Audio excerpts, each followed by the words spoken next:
पुरै सबै सेन्स अर्गान्सको बारेमा चाहिँ गर्दैन हामीले आई र इयरको बारेमा डिटेलमा आई को इयर को स्ट्रक्चर अनि आई को चाहिँ mechanism of vision and year को मेकानिजम अफ हियरिङ त्यो कुराहरू चाहिँ हामीले अब यसमा चाहिँ सेन्स अर्गान्समा चाहिँ यति कुराहरू चाहिँ डिस्कस गर्छ हामीले है।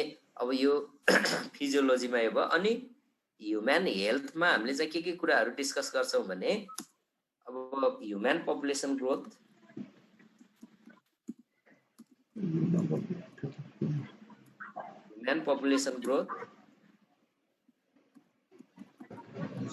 communicable and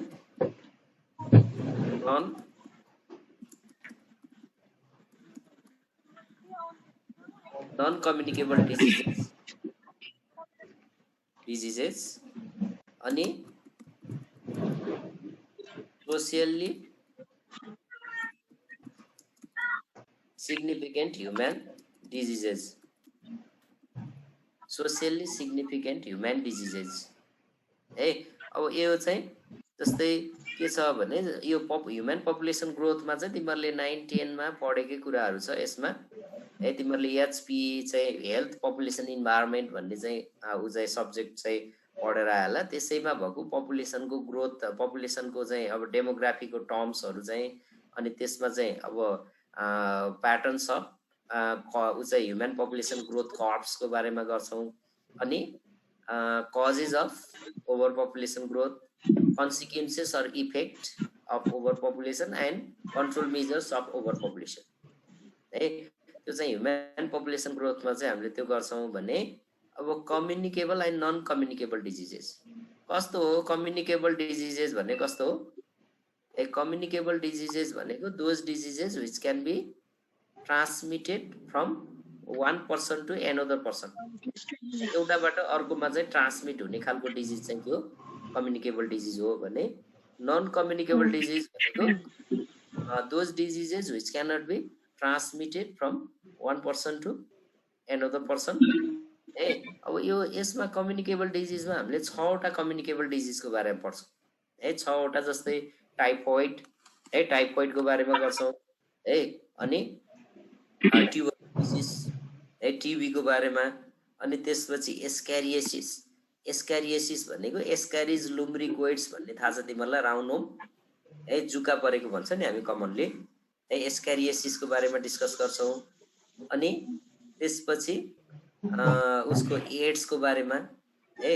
अनि कालाजार भन्छ, कालाजार भनेको अब यो प्रोटोजोन प्यारासाइटले गर्दा चाहिँ लाग्ने चाहिँ डिजिज हो कालाजार, लेशमानियासिस पनि भन्छ है। अनि हेपाटाइटिसलाई चाहिँ कमनली कल जन्डिस है, यसलाई चाहिँ के भन्छ?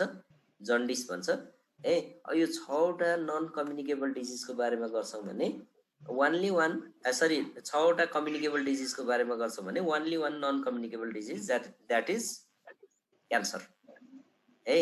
हुन त अरु पनि थुप्रै चाहिँ नन कम्युनिकेबल डिजिजेसहरु छ, तर हामीले चाहिँ हाम्रो सिलेबसमा चाहिँ भएको ओन्ली वान डिजिज छ दैट इज क्यान्सर है। क्यान्सरको बारेमा चाहिँ हामीले यसमा चाहिँ डिस्कस गर्छौं। यति कुरा चाहिँ हामीले कम्युनिकेबल एन्ड नन कम्युनिकेबल डिजिजेसमा गर्छौं है। अनि नेक्स्टमा socially significant human diseases.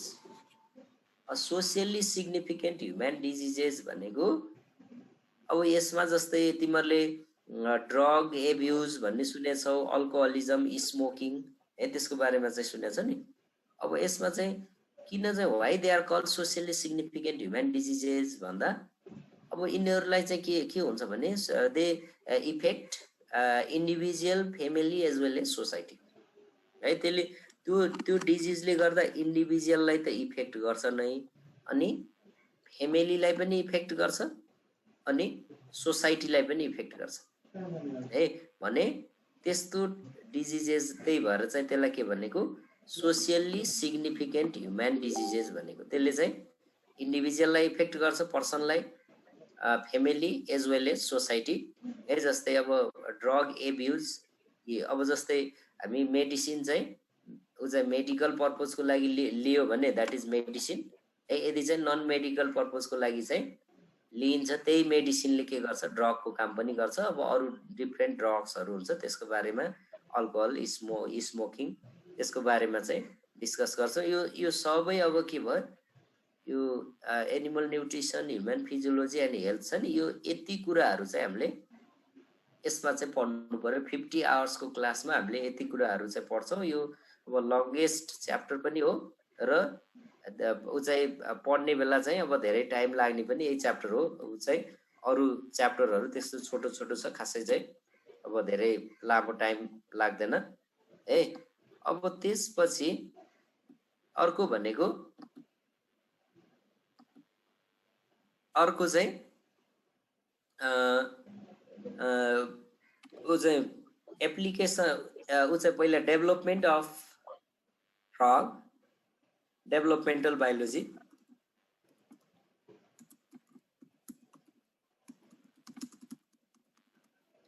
Developmental biology अब यसमा चाहिँ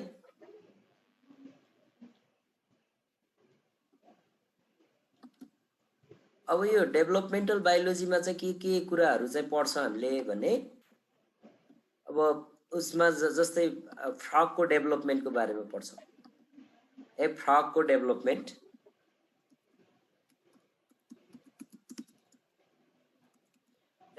अफ फ्रग फ्रगको डेभलपमेन्टको बारेमा चाहिँ गर्छ अब यसमा तिमीहरूले 11 क्लासमा चाहिँ के गर्यो भने 11 क्लासमा तिमीहरूले फ्रगको अर्गान सिस्टमको बारेमा डिस्कस गर्यो फ्रगको अर्गान सिस्टमको बारेमा डिस्कस गर्यो भने यसमा चाहिँ हामीले ऊ चाहिँ के गर्छ भने फ्रग चाहिँ जस्तै फर्टिलाइज्ड एगबाट फुल्ली डेभलप चाहिँ फ्रग चाहिँ कसरी बन्छ जस्तै के हुन्छ फ्रगको एक्सटर्नल फर्टिलाइजेसन हुन्छ which occurs in outside the body in the surface of water अनि फर्टिलाइजेसन भइसकेपछि जाइगोट न्युक्लियस बन्छ अनि जाइगोट न्युक्लियस बनेपछि त्यसपछि के हुन्छ त्यसमा अब चाहिँ 2 cell 4 cell 8 cell 16 cell stage हुँदै हुँदै अनि त्यो चाहिँ के हुन्छ टिस्यु अर्गानहरू चाहिँ बनेर होल बडी चाहिँ बन्छ अब यो चाहिँ डेभलपमेन्ट अफ फ्रग चाहिँ कति उसको हो भने यो सक्यो डेभलपमेन्ट अफ फ्रग चाहिँ कति टाइमको भन्दा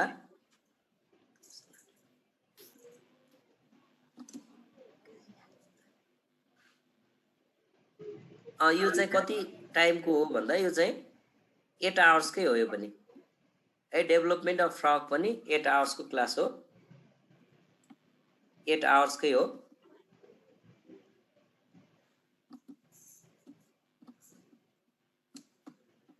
अब यो 8 आवर्सको हो अब यसमा डेभलपमेन्ट चाहिँ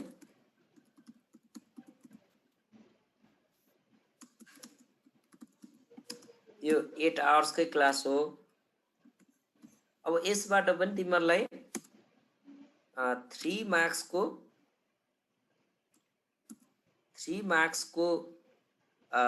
एउटा क्वेसन र 1 मार्क्सको चाहिँ एउटा क्वेसन गरेर यसबाट पनि लङ क्वेसन आउँदैन सर्ट र भेरी सर्ट क्वेसन चाहिँ यसबाट आउँछ डेभलपमेन्ट अफ फ्रगबाट अनि अर्को लास्ट च्याप्टर भनेको applications of biology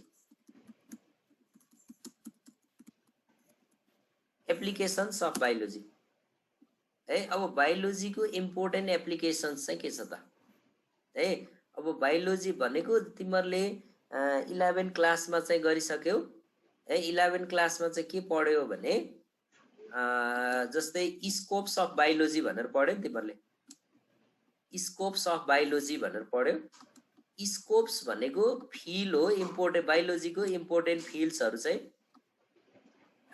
बायोलोजीको important fields चाहिँ के छ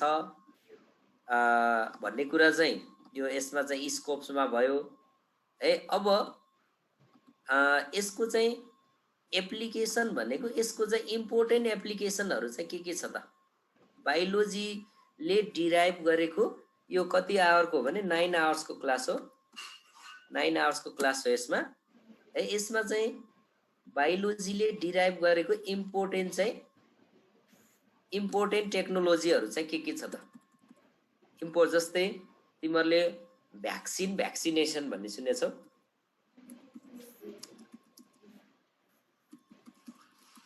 भ्याक्सिन एन्ड भ्याक्सिनेसन। भ्याक्सिन भनेको चाहिँ के हो त? What are vaccines? अब यो भ्याक्सिन्स भनेको चाहिँ अब भ्याक्सिन्स भनेको चाहिँ के हो भने यो चाहिँ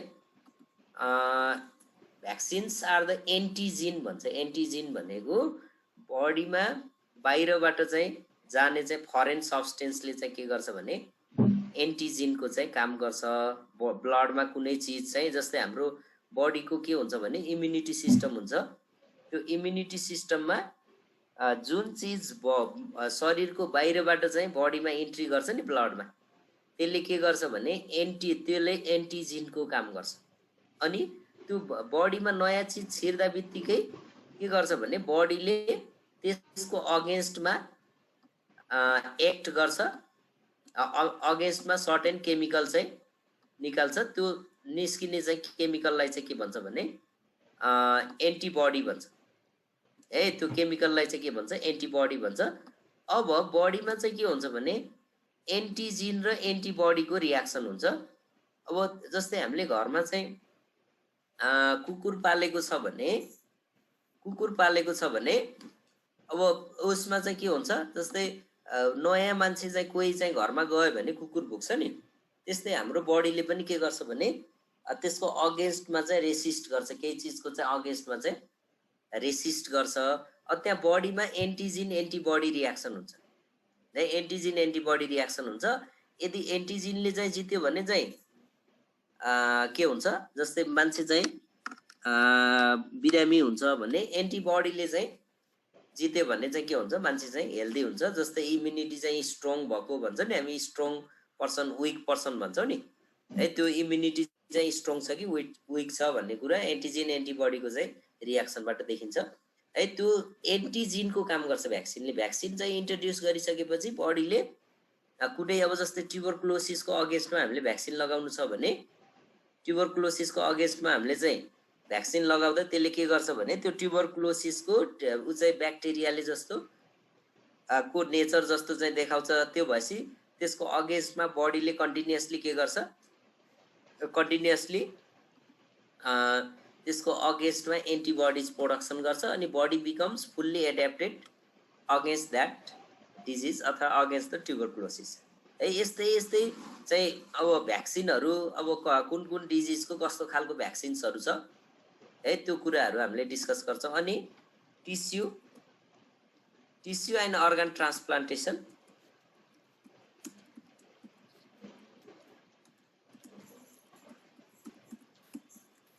टिस्यु एन्ड अर्गन ट्रान्सप्लान्टेसन। अब यसमा हामीले जस्तै ट्रान्सप्लान्टेसन भनेको चाहिँ it is the process of transferring tissue or organs in from donor individual to the receptor individual. यसमा पनि ब्लडमा जस्तो डोनर र रिसिभर भने जस्तै पनि टिस्यु के हुन्छ? दिने र लिने हुन्छ। दिनेले अब दिनेको टिस्यु अर अर्गन, लिनेको टिस्यु अर अर्गन बडीमा चाहिँ अब के गर्ने? ट्रान्सफर गर्ने प्रोसेसलाई टिस्यु अर अर्गन ट्रान्सप्लान्टेसन भन्छ। यो ट्रान्सप्लान्टेसनको टेक्नोलोजीहरूको बारेमा गर्छौँ। अनि अर्को एन्टिबायोटिक्सहरू चाहिँ अब हामीले जस्तै अब यो एन्टिबायोटिक मेनली चाहिँ अगेन्स्ट द ब्याक्टेरियाको अगेन्स्टमा हो एन्टिबायोटिक्सहरू। ब्याक्टेरियल डिजिजेसहरू किल गर्नलाई है। अब जस्तै हामी केही बिरामी भएर चाहिँ गयौँ भने डायग्नोसिस हुनुभन्दा अगाडि नै एन्टिबायोटिक दिएर पठाउँछ। त्यो भनेको एन्टिबायोटिक्सहरू चाहिँ ले के गर्छ? त्यो ब्याक्टेरियाहरूको ग्रोथलाई चाहिँ सप्रेस गर्छ, त्यसको मल्टिप्लिकेसनलाई चाहिँ सप्रेस गर्छ। एन्टिबायोटिक्सहरूको बारे, यसको टाइप्सहरूको बारेमा गर्छौँ। अनि एम्नियोसेन्टेसिस है। के हो एम्नियोसेन्टेसिस भनेको? एम्नियोसेन्टेसिस भनेको जस्तै हाम्रो बडीमा जस्तै तिमीहरूले कुनै पनि म्यामलहरू डेलिभरी भएको देखेछौ होला है। जस्तै अब काउ अथवा बफेलो अथवा चाहिँ गोट अथवा चाहिँ अरू चाहिँ अब सिपहरू केही चाहिँ तिमीहरूले डेलिभरी भएको देखेछौ भने त्यसमा चाहिँ त्यो डेलिभरी हुने बेला चाहिँ के हुन्छ भने वाटरी स्याक, त्यो बच्चा निस्किनु भन्दा पहिला चाहिँ के हुन्छ वाटरी स्याक निस्किन्छ, पानीको पोका निस्किन्छ, त्यो भित्र चाहिँ के हुन्छ त्यो चाहिँ बेबी हुन्छ। त्यो वाटरी स्याकलाई चाहिँ के भन्छ एम्नियोटिक स्याक भन्छ। त्यहाँभित्र भएको फ्लुइडलाई त्यो पानीलाई चाहिँ के भन्छ एम्नियोटिक फ्लुइड भन्छ। त्यो एम्नियोटिक फ्लुइड निकालेर त्यो 3 to 4 months अफ प्रेग्नेन्सीमा चाहिँ एम्नियोटिक फ्लुइड निकालेर त्यसको त्यहाँ डेभलप भइरहेको इम्ब्रियोमा जेनेटिक डिसअर्डरहरू छ कि छैन भनेर हेर्ने चाहिँ टेक्नोलोजीलाई चाहिँ के भन्छ एम्नियोसेन्टेसिस भन्छ। त्यो टेक्नोलोजीलाई चाहिँ एम्नियोसेन्टेसिस भन्छ। अब त्यो टेक्नोलोजीको बारेमा चाहिँ हामीले त्यसको प्रोसेस के छ, त्यसको एडभान्टेज डिसएडभान्टेजेसहरू के छ त्यो बारेमा गर्छौँ। अनि test tube baby or in vitro fertilisation भन्छ। In vitro fertilisation, in vitro means in outside the body inside the glass tube. Glass ट्युबमा फर्टिलाइजेसन गरेर अनि 8 सेलदेखि 16 सेल स्टेज अफ द इम्ब्रियोलाई फेरि चाहिँ के गर्ने inserted into the uterus of the फिमेलको युटेरसमा इन्सर्ट गर्ने। अनि त्यसपछि चाहिँ त्यो अब चाहिँ नर्मल प्रेग्नेन्सी जसरी चाहिँ बच्चा चाहिँ 9 months पछि चाहिँ she gives birth as normal delivery. त्यस्तो टाइपको टेक्नोलोजी चाहिँ के हो IVF or in vitro fertilisation or test tube baby. यसको पनि प्रोसेसहरूको बारेमा कस्तो छ के छ, यसको टेक्नोलोजी के छ, त्यो कुराहरू चाहिँ हामीले यसमा चाहिँ डिस्कस गर्छौँ। अनि लास्टमा इकोनोमिक जुलोजीमा and poultry farming, fish farming र पोल्ट्री फार्मिङ। अब फिस फार्मिङ मिन्स अब एक्वाकल्चर पनि भन्छ। एक्वाकल्चर, कल्चर इन वाटरमा हुने कल्चरलाई एक्वाकल्चर भन्छ। अब जस्तै नेपालको कन्टेक्स्टमा चाहिँ aquaculture means fish farming. Fish farming जस्तै नेपालमा अरू त्यस्तो एक्वाटिक एनिमलहरू चाहिँ फार्मिङ गर्ने चाहिँ त्यस्तो धेरै चाहिँ सिस्टम चाहिँ नभएको भएर हामीले नेपालमा एक्वाकल्चर भन्दा बित्तिकै फिस फार्मिङ भन्ने बुझ्छौँ भने फरेन कन्ट्रीहरूमा aquaculture means culture in water. अब वाटरमा चाहिँ डिफ्रेन्ट अब जस्तै भेराइटिज अफ जस्तै सी फुड्सहरू चाहिँ पनि कल्चर गर्ने चाहिँ छ, अरू बर्ड्सहरू कल्चर गर्ने चाहिँ चलन छ, अथवा चाहिँ अब अरू अब एम्फिबियन्सहरूदेखि लिएर म्यामलहरू त्यो सबै चाहिँ वाटरमा हुने कल्चरलाई एक्वाकल्चर भन्छ भने अर्को पोल्ट्री फार्मिङ। पोल्ट्री फार्मिङ भनेको पोल्ट्री मिन्स बर्ड फार्मिङ हो। जस्तै ओल्डको कन्टेक्स्टमा चाहिँ पोल्ट्री फार्मिङ भनेपछि बर्ड फार्मिङ भन्ने चाहिँ बुझ्छ भने अब नेपालको कन्टेक्स्टमा चाहिँ हामी अरू बर्डहरू त्यस्तो फार्मिङ गर्ने चाहिँ चलन छैन हाम्रोमा। धेरै भनेको चाहिँ अब चिकन फार्मिङ हो। अहिले रिसेन्टली चाहिँ अरू अब जस्तै अस्ट्रिजहरू अथवा कालिज तिनीहरू चाहिँ फार्मिङ चाहिँ आएको छ, तर मेनली चाहिँ चिकन फार्मिङ हो। त्यही भएर हामीले पोल्ट्री फार्मिङ भन्दा बित्तिकै हामीले चाहिँ के बुझ्छौँ चिकन फार्मिङ बुझ्छौँ। अब यसको कन्डिसन चाहिँ के छ नेपालमा हामीले त्यसको बारेमा चाहिँ डिस्कस गर्ने हो। अब यसबाट पनि तिमीहरूलाई सर्ट र भेरी सर्ट क्वेसन मात्रै सोध्छ। ह्युमन फिजियोलोजी हेल्थबाट चाहिँ लङ क्वेसन सोध्छ, यिनीहरूबाट सबै सर्ट र भेरी सर्ट क्वेसन मात्रै हो। अब यति नै हो तिमीहरूको पढ्ने कुराहरू चाहिँ यति नै हो। सुनिरहेछ तिमीहरूले? सुनिरहेछ? यस सर। पढ्ने कुराहरू चाहिँ यति नै हो। अब यसमा हामीले अब नेक्स्ट क्लासदेखि चाहिँ हामी च्याप्टर वाइज चाहिँ सुरु गर्छौँ है। अब फर्स्टमा चाहिँ मैले एनिमल टिस्युबाटै सुरु गर्छु एनिमल टिस्युबाट सुरु गर्छु। अब अर्को अब प्रेम सरले चाहिँ लिनुभयो भने प्रेम सरलाई चाहिँ तिमीहरूले एनिमल टिस्युबाट चाहिँ सरले सुरु गर्नुभएको छ भन, अब अर्को पोर्सन सरले सुरु गर्नुहुन्छ होला है।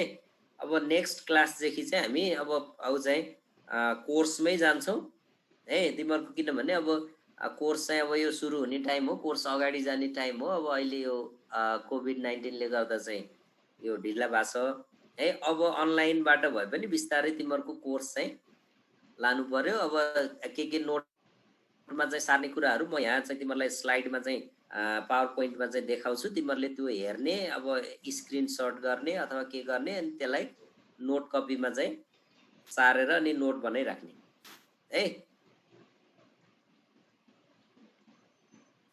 आज यति नै गरौँ होला, केही छ तिमीहरूको तर्फबाट?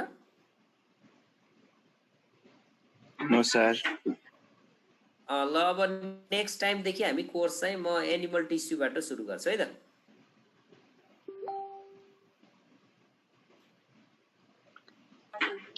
ल ल थ्याङ्क यू।